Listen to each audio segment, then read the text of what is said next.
નમસ્કાર વિદ્યાર્થી મિત્રો, આજે ટાસ્ક નંબર 5 ની અંદર આપણે ગણિતની અંદર સંખ્યા પદ્ધતિ દશાંશનું સમયમાં રૂપાંતર કરવું તે આપણે ભણવાનું છે. એના 3 4 દાખલા લઈ લઈએ, 3 દાખલા લઈ લઈએ પછી આગળ વધીશું. तो આપણે વિષય ગણિત પ્રકરણ 1 સંખ્યા પદ્ધતિ ઉદાહરણ નંબર 7 સાબિત કરો કે 0.333 ડેશ ડેશ ડેશ અનંત બરાબર 0.312 ને p પૂર્ણાંક q શૂન્યોત્તર પૂર્ણાંક માટે હોય તેવા pq માટે p/q સ્વરૂપમાં દર્શાવી શકાય છે તેમ સાબિત કરવું. સાબિત કરી શકાય તો આપણે 0.333 અનંત સંખ્યા is equal to 0.312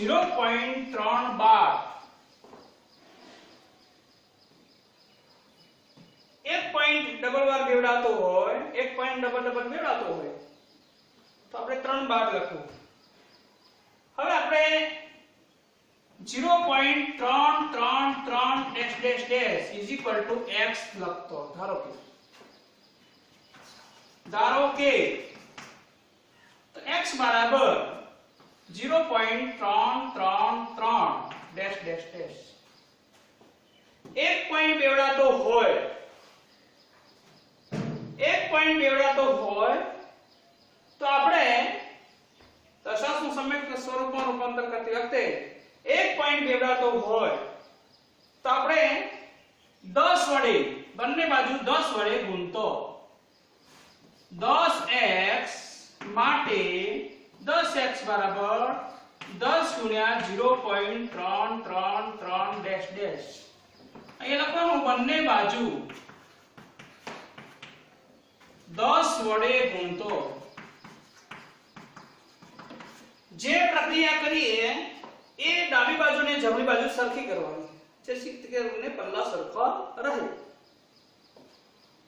તો 10x બરાબર 10 ગુણ્યા 0.3 લઈએ, 10 ને આને ગુણાકાર કરીએ એટલે શું થાય? માટે 10x બરાબર 3.333 dash dash dash.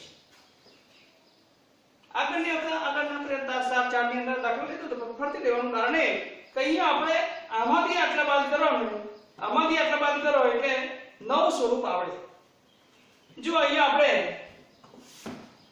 3.333 dash dash એમાંથી આપણે આટલા બાદ કરીએ સરળી 0.333 ડેશ ડેશ એટલે આપણે શું આવશે 0003.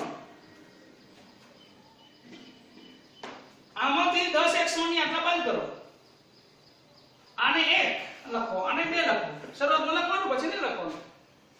તો આમાંથી આટલા બાદ કરો, સમીકરણ 2 માંથી 1 બાદ કરો એટલે ઓટોમેટિક આવી જશે. આમાંથી આટલા બાદ કરો એટલે આને વિભાજન કરવાનું છે, આ રીતે કરવાનું છે. એ સમીકરણ લખવાની જરૂર નથી.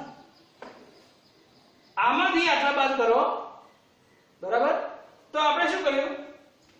આને વિભાજન કરે 3.333 માંથી આગળનો 0.33 બાદ કરો એટલે આનું વિભાજન કર્યું માટે 10x બરાબર એને બીજી રીતે લખવું હોય તો આ રીતે લખાય 3 + 0.3333 લખી શકાય.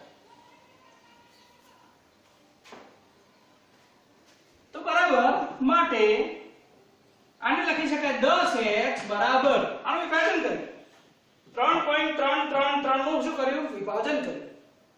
એવી રીતે વિભાજન કરો કે આમાંથી આટલા બાદ કરો, આમાંથી આટલા બાદ કરો એટલે ઓટોમેટિક આવી જશે. અને સમીકરણ 1 અને 2 આપો તો પણ વાંધો નહીં, 2 માંથી 1 બાદ કરો એટલે ઓટોમેટિક બધું આવી જશે. તો 10x બરાબર 3 + x અને આપણે ધારીએ છીએ અહીંયા લખવાનું કે 0.333 બરાબર x કે આપણે ધારો કે આના બરાબર x લખીએ જ છીએ. તો 0.333 બરાબર x નો માટે 10x બરાબર 10 આ x છે ડાબી બાજુ જમણી બાજુ છે ડાબી બાજુ લઈએ તો માઈનસ થઈ જાય બરાબર 3 કોઈ પણ સંખ્યાને જમણી બાજુથી ડાબી બાજુ લઈ જઈએ તો પ્લસ હોય તો માઈનસ થાય માઈનસ હોય તો પ્લસ થાય ગુજરાતીમાં આપણે શું કહીએ છીએ વત્તા અને કહીએ છીએ અંગ્રેજીમાં આપણે આને શું કહીએ છીએ પ્લસ પ્રાથમિક શાળામાં તમે ભણ્યા હશો પણ હવે જેમ જેમ મોટા થઈએ ને આગળ થઈએ એમ અંગ્રેજી શબ્દ આવશે આયા ઓછા કીએ બાદબાકી કરતા હોય તો આને કહેવાય માઈનસ આને અપોન અથવા ડિવાઇડેડ અપોન શબ્દ વધારે વાપરીએ છીએ આને કહેવાય ઇન્ટુ ગુણાકાર ક્રોસ ઇન્ટુ ગુણાકાર કરીએ તો ઇન્ટુ આ શબ્દ આવશે અંગ્રેજીમાં બરાબર અને કહીએ છીએ ઇક્વલ ટુ બરાબર એટલે મોટા ભાગના અંગ્રેજી શબ્દ આવશે તો અહીંયા આપણે મૂળ વાત પર આવીએ અહીંયા આપણે પ્લસ હતું આ બાજુ આવ્યા તો માઈનસ થયું તો 3 10x માંથી 1 જાય તો 9x બરાબર 3 માટે x બરાબર 3 હવે પાછો ફરીથી પ્રશ્ન 9 ગુણાકારમાં હોય આ બાજુ આવે ડાબી બાજુ જમણી બાજુ આવે તો ભાગાકારમાં શું થઈ જાય ભાગાકારમાં આવે ગુણાકારમાં હોય તો ભાગાકારમાં ડાબી બાજુથી જમણી બાજુ લઈ જવી હોય સંખ્યા તો પ્લસ હોય તો માઈનસ આવે માઈનસ હોય તો પ્લસ ડાબી બાજુથી જમણી બાજુ અથવા જમણી બાજુથી ડાબી બાજુ ગુણાકાર હોય તો ભાગાકાર ભાગાકાર હોય તો ગુણાકાર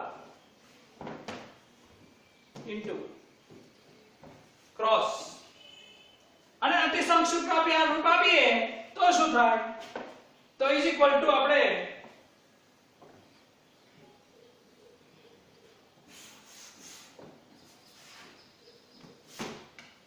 x બરાબર 1/3 1/3 હવે આ દાખલો બરાબર સાચો છે કે ખોટો એ આપણે ચકાસવું હોય કે ખરેખર આ x બરાબર 1 તત્યાંશ આવ્યા છે 3 × 3 = 9 આપણે લખીએ છીએ 3/9 3 એકાત્રના અને 3 × 3 3 ઉડી જાય 1/3 માટે x બરાબર 1/3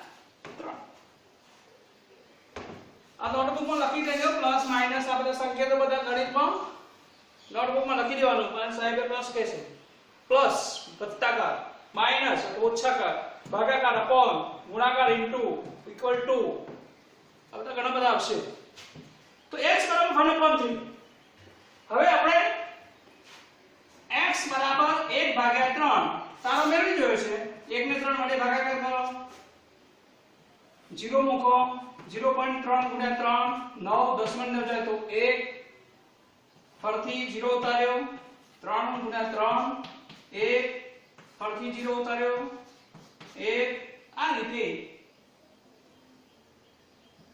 આગળ વધે છે માટે આપણે લખી શકીએ કે 1/3 બરાબર 0.333 લખી શકાય આ તારો મને કે આ દાખલો સાચો ગણિત એવો વિષય છે ગણિત એ બધા વિષયનો રાજા કહેવાય એટલા માટે રાજા તે તમને અહીંયા ખબર પડી જાય તમે સાચા જગ ખોટા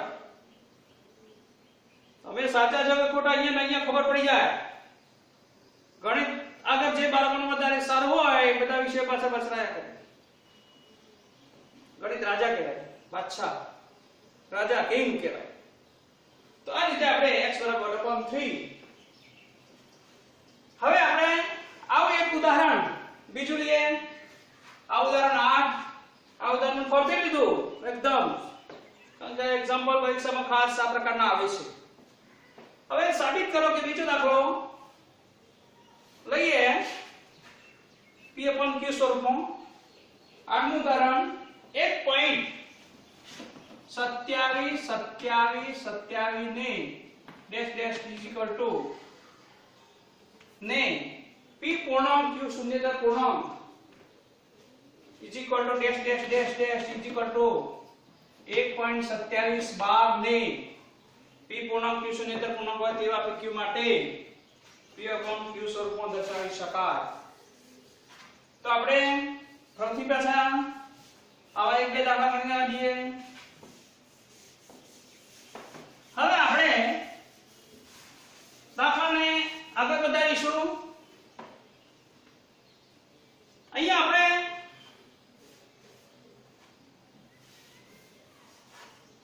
1.27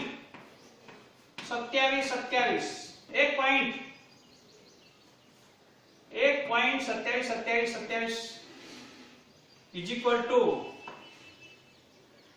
1.27 બાર 27 આપણો ડબલ વાર બેવડાય છે એટલે આ પ્રમાણે લખી શકાય. ધારો કે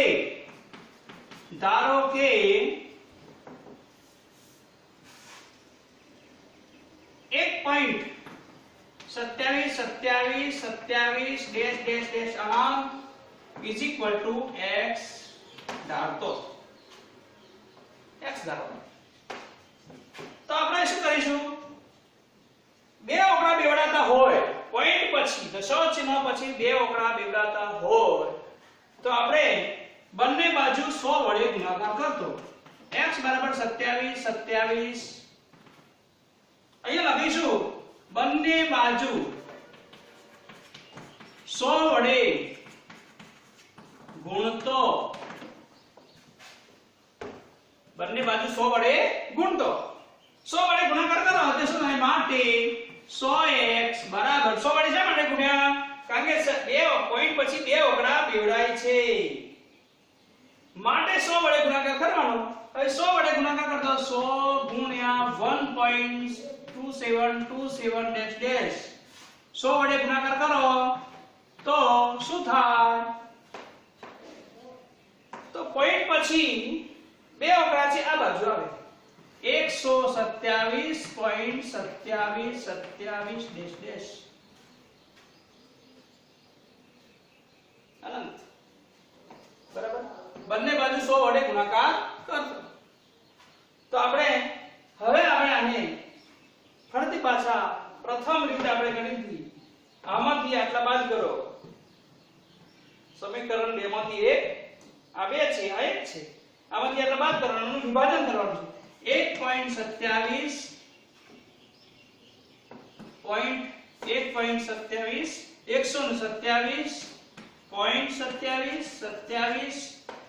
માઈનસ 1.27 સાતમાંથી એક જાય તો 6 2 1.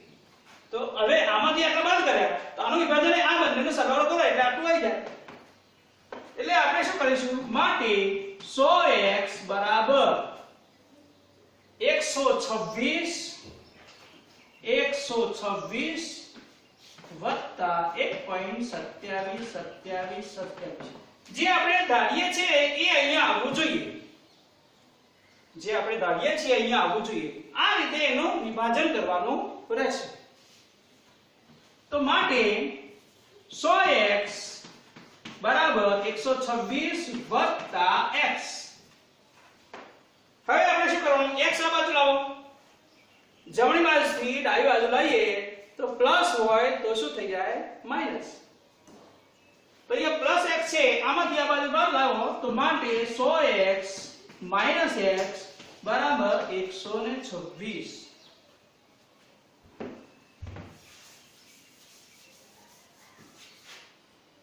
x માંથી x જાય માટે 99x બરાબર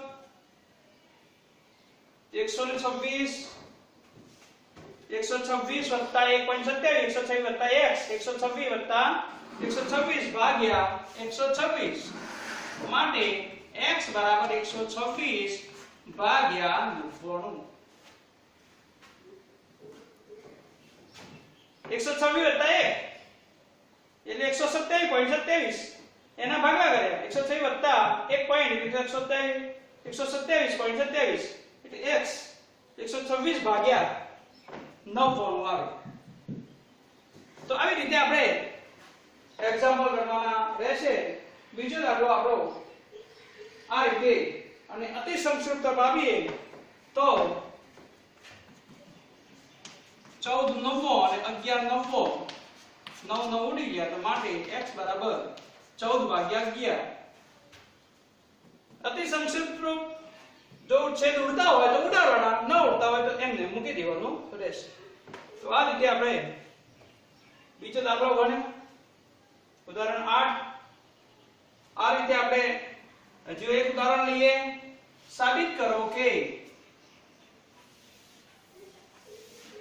એક ત્રીજું ઉદાહરણ લઈએ એટલે વધારે સમજણ પડી જાય નવમું ઉદાહરણ 235 0.235 બરાબર 0.235 આ પ્રકારે હોય તો શું કરવું હવે એમ થાય કે પોઈન્ટ પછી બે ઓકડા બેવડાતા હોય પોઈન્ટ પછી એક ઓકડો બેવડાતો હોય પણ આમાં પોઈન્ટ પછી પાછો એક ઓકડો આવે છે પછી બેવડાય છે આપણે મિત્રો યાદ રાખવાનું કે ઉપર જે બાર કરેલું છે એ બાર ઉપર ધ્યાન દોરવાનું છે બાર બે ઓકડા પર જ છે તો આપણે જેટલા બાર હોય બાર કેટલા ઓકડા પર છે તો બે ઓકડા પર બાર છે તો આપણે શું કરવાનું બે ઓકડા હોય તો એટલે 100 વડે ગુણાકાર કરવાનો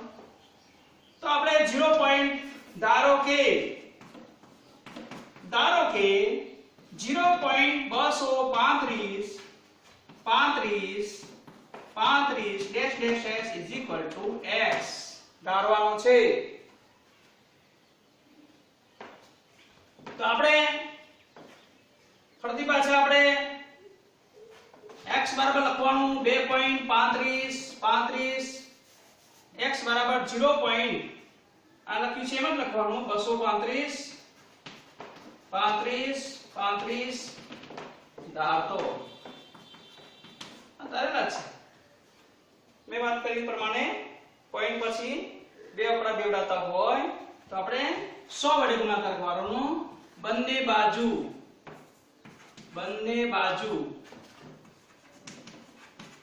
100 વડે ગુણતો 100 વડે ગુણાકાર કરીએ એટલે શું થાય માટે 100x બરાબર 100 વડે ગુણાકાર કરીએ તો 23 બે ઓકડા આ બાજુ આવે એક ઓકડો હોય જે બે ઓકડા બાજુ આવે તો આપણે શું થશે બે ઓકડા બાજુ આવે એટલે શું થાય 235 છે તો 0.235 100 વડે ગુણાકાર કરીએ તો બે ઓકડા આ બાજુ આવે 23 પોઈન્ટ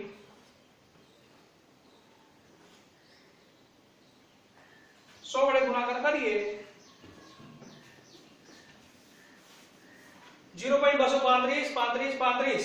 0.235 અને ધારવાના બંને બાજુ 100 વડે ગુણાકાર કરતો બંને બાજુ 100 વડે ગુણાકાર કરીએ તો શું આવે તો 23.100x બરાબર 23 આ બાજુ લાવો 0.533 ડેશ ડેશ ડેશ બંને બાજુ 100 વડે ગુણતો હવે આને આમાંથી આટલા બાદ કરવાના આમાંથી આપણે જેટલા ધારે એટલા બાદ કરીએ તો શું થાય તો અહીંયા આપણે સાઈડમાં કરી દેવાનું 23.53 માઈનસ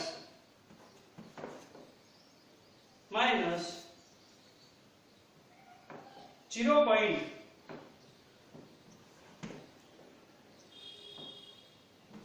બસો 35 બરાબર જેટલા ઓકડા હોય પોઈન્ટ પછી 1 2 3 4 તો અહીંયા આપણે 0 આવશે 3 આવશે અને 23.3 આ બંનેનો સરવાળો કરો તો આપણે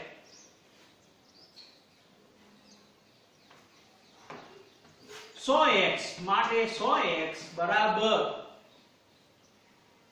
23.3 વત્તા 0.2353 માટે 100x બરાબર 23.3 વત્તા x. આ તો આપણે જાણીશું 2353.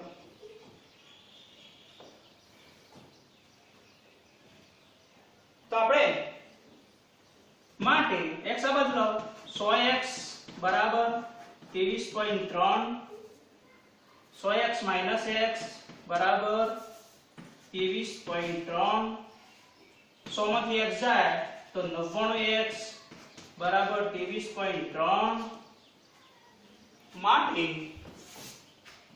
x બરાબર 23.3 ભાગ્યા 99 માટે x બરાબર 23.3 છે એને આપણે દશક ચિહ્ન કાઢી નાખીએ તો 990.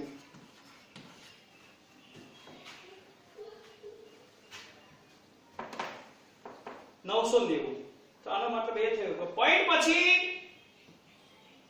બે વગડા એક વગડો આ છે તો છેદમાં 0 1 આવે. બે વગડા હોય તો બે 0 આવે. દશાંશનું સમય સ્વરૂપમાં નિયમ કે પોઈન્ટ પછી એક વગડો અને બે વગડા બેવડાય છે એટલે બે નવડા. એક વગડો બેવડાતો તો એક છેદમાં 9 1 આવે. પોઈન્ટ પછી બે વગડા બેવડાતા હોય તો પોઈન્ટ છેદમાં 99 આવે. ત્રણ વગડા હોય તો 999 પણ અહીંયા પોઈન્ટ પછી એક વગડો બહાર આવતો નથી. પોઈન્ટ પછી બે એક જ વગડો આવે છે માટે એક 0 આવે. જો બે વગડા હોય તો બે 0 આવે. તો આવી રીતે આપણે ત્રણ એક્ઝામ્પલ સાબિત કરીને બતાવી દીધા. તો આ રીતે આપણે પ્રકરણ 1 ની અંદર સંખ્યા પદ્ધતિમાં દશાંશનું સમય સ્વરૂપ સાબિત કરીને આપણે એક્ઝામ્પલ ગણ્યા. નેક્સ્ટ મુદ્દો આપણે અગાઉ આપણે જોઈ લીધું સમય સંખ્યા હોય તો દશાંશ સ્વરૂપ આવે, શેષ શૂન્ય આવે તો શાંત મળે, શેષ શૂન્ય ના આવે તો અનંત આવૃત મળે. અસમય સંખ્યા હોય તો શું આવે? અનંત તો ખરા જ, અનાવૃત. શું આવે? અનંત અનાવૃત. અને બીજો મુદ્દો આપણે અસમય સંખ્યાની વ્યાખ્યા પણ બનાવી લઈએ. તો જે સમય સંખ્યામાં અનંત અનાવૃત આવે એને આપણે અસમય સંખ્યા આપણે કહીશું. તો આ ત્રણ એક્ઝામ્પલ સરસ સમજણ પડી ગઈ છે. 1.3 સંપૂર્ણ સ્વાધ્યાય પૂરું કરી લેવાનું. સ્વાધ્યાય 1 ગૃહ કાર્ય. હજુ આપણે આમાંથી એક થોડા દાખલા ગણવાના છે. ગૃહ કાર્ય 1.3 સંપૂર્ણ પૂરું કરી દેવું. જો આમાંથી સમય સંખ્યા હોય એનું વચ્ચે સમય સંખ્યા હોય એની વચ્ચે આ સમય સંખ્યા કઈ એ નેક્સ્ટ ટાઈમ આપણે અભ્યાસ કરવાના છે. જય હિન્દ, જય ભારત.